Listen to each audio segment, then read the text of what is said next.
Deer viewers, social science and লিটারেচারের পক্ষ থেকে সুশান্ত মহন্ত নমস্কার। গত 10 তারিখে নভেম্বর মাসের এই 2024-এর সুপ্রিম কোর্টের প্রধান বিচারপতি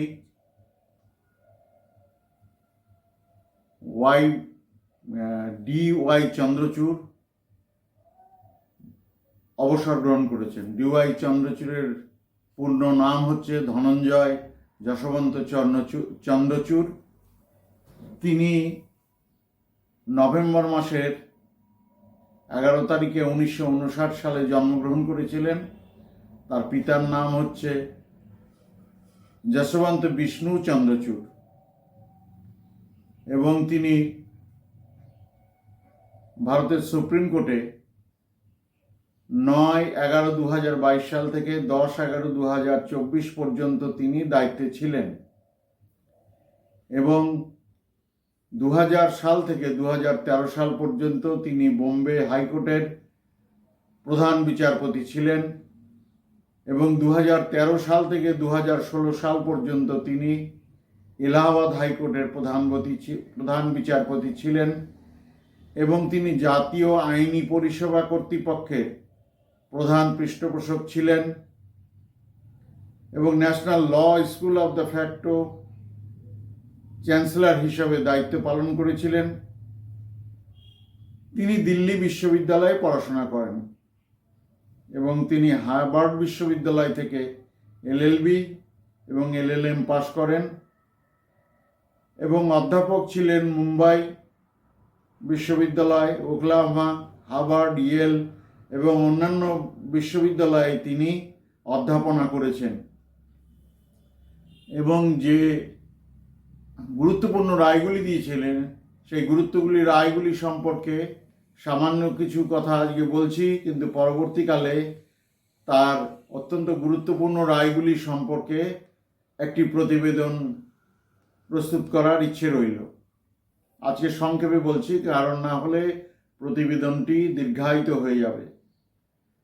রাম জন্মভূমি যে রায়, তার একটি উল্লেখযোগ্য রায়।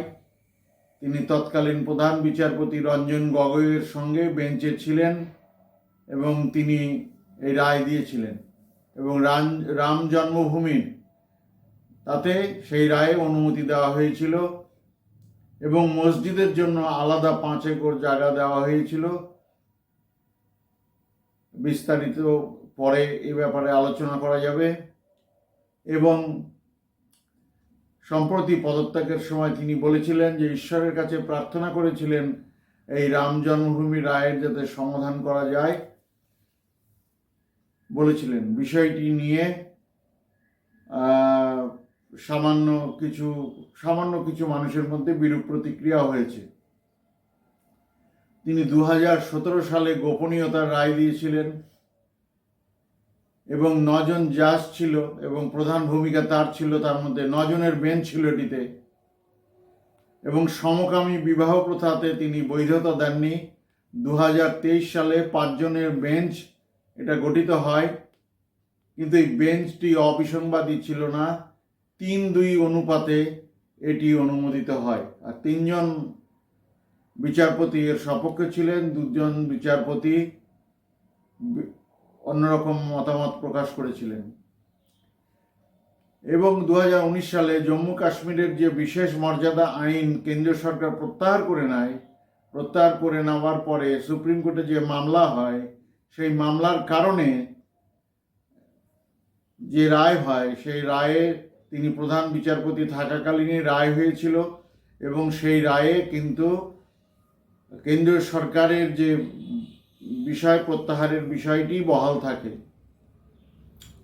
এবং পরবর্তীকালে আরেকটি বিষয় হচ্ছে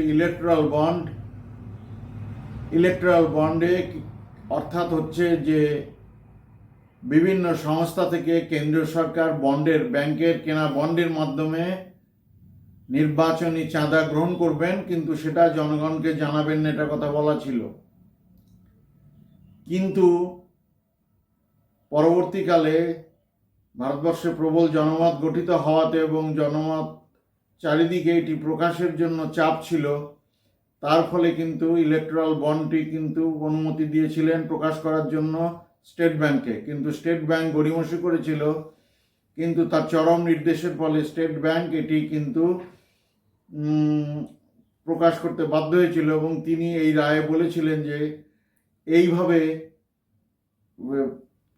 ইলেকট্রাল বন্ডের টাকা নেওয়া অসাংবিধানিক তিনি বলেছিলেন। তো যাই হোক, এ বিষয়ে পরে বিস্তারিত আলোচনা করা যাবে। এবং আর কিছু রায় তার কাছে প্রত্যাশা করেছিল, যদিও যেমন পশ্চিমবঙ্গ সরকারি কর্মচারীদের দীর্ঘকালীন ডিএ না পাওয়ার যে বিষয়টি, এটি যেমন হাইকোর্ট মানে কলকাতা হাইকোর্টে যেমন কর্মচারীরা জিতেছে এবং কোর্ট অফ কন্টেম্প্ট করার পরেও জিতেছে এবং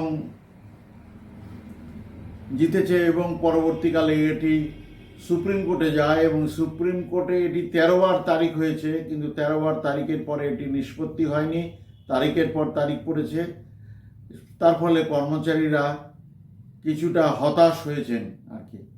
প্রত্যাশার কথা, নতুন বিচারপতি এসছেন সঞ্জীব খান্না, জানুয়ারি মাসের প্রথম সপ্তাহে এর তারিখ আছে, দেখা যাক কি হয়। কাজেই আলোচনাকে আর দীর্ঘায়িত করছি না, দীর্ঘায়িত না করে আপনাদের কাছে অনুরোধ রাখছি, আপনারা এই প্রতিবেদনের উপরে শেয়ার, কমেন্টস, সাবস্ক্রাইব করবেন, এই প্রত্যাশা রেখে আলোচনা শেষ করছি। নমস্কার।